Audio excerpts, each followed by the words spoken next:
Good news if you don't like Donald Trump. A Manhattan judge has set the date on which will start a trial involving Donald Trump, Stormy Daniels, Michael Cohen, and everyone else who was involved in the payment that was made before the 2016 election that put aside a story involving Trump and Stormy Daniels. Bad news if you don't like Donald Trump. A New York appellate court reduced the amount of the bond needed for him to appeal Letitia James and Arthur Engeron's decision in his civil fraud case. Now, I wonder which piece of news people are going to focus on who don't like Donald Trump. Hang on, folks. We're going to get into all this in just 1 second.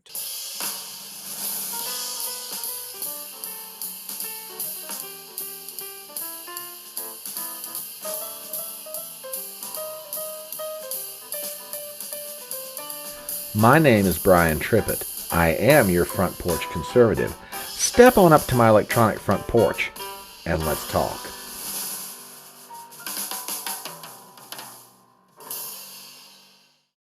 Around 11 o'clock in the morning on Monday, a piece of news dropped from the New York State Appellate Division of their Superior Court, which for Donald Trump was a godsend and for his detractors made them want to tear their hair out and rend their clothes. So let's go to the New York Times, see what's going on, and then have some discussion about it. And from the pages of the Gray Lady, we read the following. Trump's bond in civil fraud case reduced to $175 million. The former president was racing to secure a $500 million bond, but an appeal court lowered that amount. The surprise decision may help him stave off financial disaster. Article written by Ben Protas and William K. Rashbaum, we read the following. With Donald J. Trump on the clock to secure a nearly $500 million bond in a civil fraud case, a New York appeals court handed the former president a lifeline on Monday, saying it would accept a far smaller bond of $175 million, which, by the way, I just love the way the Times puts this. A smaller bond of $175 million. Oh, I don't know, as though we all have that kind of money laying around in our accounts. Oh, should we pay him the $200 million? No, just pay him the $175 million. It'll be okay. But I digress. Back to the article. The ruling by a panel of 5 appellate court judges was a crucial and unexpected victory for Mr. Trump, potentially staving off a looming financial disaster.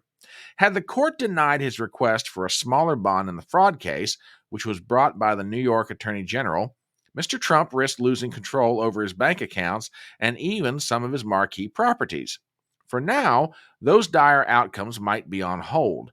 If Mr. Trump obtains the smaller bond, it will prevent the Attorney General from collecting while he appeals the $454 million judgment against him. The appeal in the case, in which the trial judge found that Mr. Trump fraudulently inflated his net worth, could take months or longer to resolve. Trump has 10 days to secure the bond, and 2 people with knowledge of his finances said he should be able to, though doing so will effectively drain much of his cash. In order to obtain the bond, a promise from an outside company that will cover his judgment if he ultimately loses the appeal and cannot pay, Mr. Trump will have to pay the company a fee and pledge about $200 million in cash or other investments as collateral. In a statement, Mr. Trump said he would, quote, abide by the decision and either post a bond or put up the money himself. He added that the appellate court's decision to reduce the bond, quote, shows how ridiculous and outrageous the $454 million judgment against him is. While the appellate division in Manhattan, did not rule directly on the merits of Mr. Trump's appeal, its ruling suggests that some of the judges could be sympathetic to Trump's case, legal experts said. Okay, let's get into this. I must admit I was a little bit surprised that the appellate court reduced the amount of the bond. I honestly expected courts in New York State to absolutely stick together on this one and hold up Engeron's ruling. However, the political heat that's coming off of this thing is such that I'm not so sure that maybe conversations were had behind the scenes. Now, I cannot prove that, have nothing upon which to base that other than just speculation for what it's worth. But as far as the ruling itself, there's one very peculiar thing about it, and I'm going to show you a copy of the ruling. This is also was in the New York Times. I'll enlarge this a little bit to make it easier to read slightly. And here we go. Supreme Court of the State of New York, Appellate Division, First Judicial Department, Honorable Diane T. Renwick, Anil Singh, Lisbeth Gonzalez, Bahati E. Pitt Burke, Kelly O'Neill Levy, presiding justice and justices. Lists all the parties therein and gets down to the following. As soon as I can make this computer of mine work, there we go.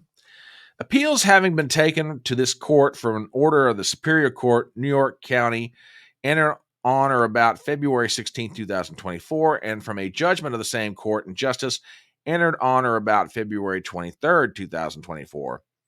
And defendants appellants having moved pursuant to CPLR 5519C to stay enforcement of the aforesaid order and ensuring judgment, pending hearing and determination of the appeals court taken therefrom. Now, upon reading and filing the papers with respect to the motion and due deliberation, having had thereon,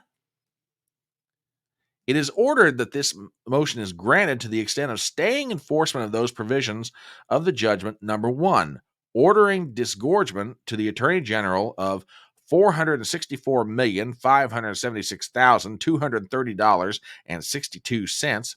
Say that 10 times fast. Conditioned on defendant appellant's posting within 10 days of the date of this order an undertaking in the amount of $175 million.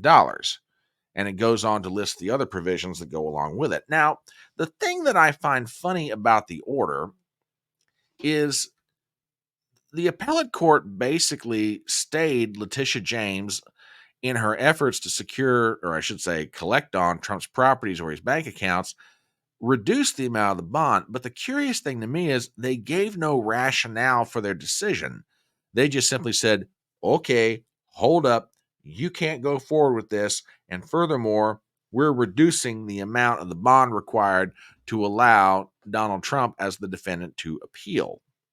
Now, maybe this is otherwise perfectly normal in the state of New York as far as their courts are concerned. I don't have a lot of experience keeping up with appeals court decisions in the state of New York. Maybe this is otherwise perfectly normal. They simply said, okay, you made the appeal, here's our answer. Maybe somewhere down the line, when the full appellate court hears this, they'll give justification to the decision. But for right now, all they've done is stay Letitia James's ability to collect on Trump's properties and his bank accounts and reduce the amount of the bond. Now, as far as the reactions, you are pretty one-sided. Here's Donald Trump from his Truth Social account. Judge Engoron has refused to obey the decision of the appellate division relative to the statute of limitations. This is a confrontation between a judge and those that rule above him, a very bad situation in which to place the New York State and the rule of law. Engoron has disrespected the appellate division and is very clear in its very clear and precise ruling. He should be made to do so and at the same time release the gag order. This is the fifth time in this case that he has been overturned, a record. His credibility and that of Letitia James has been shattered. We will abide by the decision of the appellate division and post either a bond, equivalent securities, or cash. This also shows how ridiculous and outrageous Engoron's original decision was at $450 million. I did nothing wrong, and New York should never be put in this position again. Businesses are fleeing, violent crime is flourishing, and it's very important that this be resolved in its totality as soon as possible. Thank you. Okay, you kind of expect Trump to be really happy about it. Now, as far as reaction, well, as you might expect, it was kind of depending upon whether you like Trump or whether you don't like him. Here's the headline from the Daily Cause, a liberal website. Rich white man privilege prevails. Undemocratic judge reduces Trump's bond by nearly $300 million. Egberto Willies writing the following. Donald Trump has gotten a break yet again from the undemocratic judicial system. An appeals court in New York reduced Trump's bond from $454 million to $175 million. This is a privilege in action. In a striking display of systematic disparity, the saga of Donald Trump's bond reduction from nearly $500 million to a significantly lesser amount encapsulates a narrative far too familiar within the American legal landscape, the incident emblematic of what many perceive as, quote, rich white man privilege, not only stirs a cauldron of outrage and disillusionment, but also resurrects a perennial debate about the fairness and impartiality of the country's justice system. Well, that may be true, but I think for different reasons than you're stating, sir. But that's not the only reaction, and as you might expect, there's plenty of it out on Twitter. Here's another good one from Neda Meme. Think about this and the appellate court's decision that reduced this POS criminal Donald Trump's bond from 464 million to 175 million the next time he and the Republican POS lie about his quote persecution by a two-tiered legal system. And it makes a reference to the announcement that Trump's net worth is now gone up to 6.5 billion on the basis of the forthcoming stock issuance on the New York Stock Exchange for the Truth Social merger. And even former politicians were getting in on this. Check this out. This is from thehill.com. Former RNC chair, Trump bond decision, quote, absolutely makes no sense. Former Republican Party Chairman Michael Steele criticized the New York Appeal Court's decision to pause enforcement of the multi-million-dollar judgment against President Trump and his company over deceitful business practices. In a terse order Monday, a 5-judge state appeals court panel said it would delay the enforcement of the $464 million judgment against Trump, the Trump Organization, and top executives with interest if they post bond within 10 days. The bond amount was also slashed by more than half. Quote, yet again, at real Donald Trump gets special treatment with his own private system of justice, Steele, a regular critic of Trump, said in a post on social media. Well, like I said, if you're for Trump, you're happy about this. If you don't like Trump, you are taking to social media and complaining vociferously. Now, for what it's worth, here are my thoughts on the matter. The bond was reduced significantly. I don't dispute that at all. As far as I'm concerned, it should be reduced down to zero because, in my estimation, and I stand by this, I do not understand why in the world Engoron's even making this ruling. But I've sort of talked about that in previous videos. We'll just let it go right there. For right now, Trump gets to move forward at a much reduced amount. Now, not to say that $175 million is insignificant. It's not like you're talking about pocket change. That is a big wad of cash. So we'll see where it goes from here. I guess the next step up will be a hearing before the full appellate court of the state of New York. I've got a feeling in the end this is going to wind up going up to the Supreme Court on grounds of Eighth Amendment. And if you're wondering what I'm referring to, let me show you something. Here's the text of the Eighth Amendment. I'll enlarge this just a little bit to make it easier to read. In case you don't remember what it says, Eighth Amendment, quote, excessive bail shall not be required, nor excessive fines imposed, nor cruel and unusual punishments inflicted. Now, more often than not, everybody thinks about the Eighth Amendment in the context of the question of cruel and unusual punishment, aka is the death penalty cruel and unusual punishment. But it does have a provision built in about excessive fines not being imposed, and that's going to be probably the legal basis under which Trump appeals this thing to get into federal court. Is this the imposition of an excessive fine? Well, let's see what his lawyers come back and argue with. But not everything was wine and roses in the courtroom today. A date has been set for one of the trials for Donald Trump. And of the 4 that have been filed around the country, honestly, this one's probably the weakest, but right now it's the only thing that is out there that could move forward. Again, to the New York Times. Judge keeps April 15th as start of Trump hush money trial. Former president had wanted a Manhattan judge to further delay his trial on charges related to a porn star's affair claim as he seeks to regain the White House. Article written by, let me find who the author is. One moment. Yes. Ben Protus, Jonah Bromwich, Jesse McKinley, and Kate Christebeck. We read the following.